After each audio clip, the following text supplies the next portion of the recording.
వరలక్ష్మి వ్రతం ప్రసాదాలు series start చేసినప్పటి నుంచి చాలామంది పూర్ణం బూరెలు చేయమని అడిగారు. సో మీ అందరి కోసం ఈజీగా ఎలా చేసుకోవాలో చూపిస్తాను. Welcome to episode 6.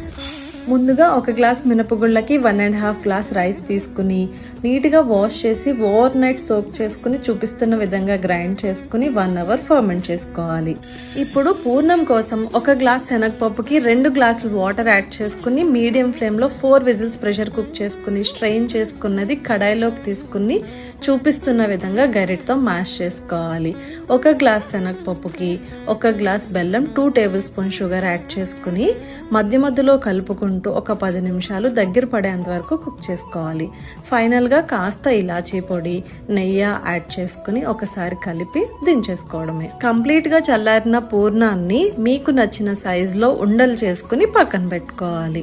ఇప్పుడు ముందుగా సిద్ధం చేసుకున్న పిండిలో కాస్త సాల్ట్ అండ్ షుగర్ యాడ్ చేసి మంచిగా మిక్స్ అయిన తర్వాత పూర్ణాలు ఒక్కొక్కటిగా పిండిలో వేసి వేడిగా ఉన్న ఆయిల్లో వేసుకుని మంచి బంగారు వర్ణం వచ్చేంత వరకు ఫ్రై చేసుకుంటే ఎంతో టేస్టీగా ఉండే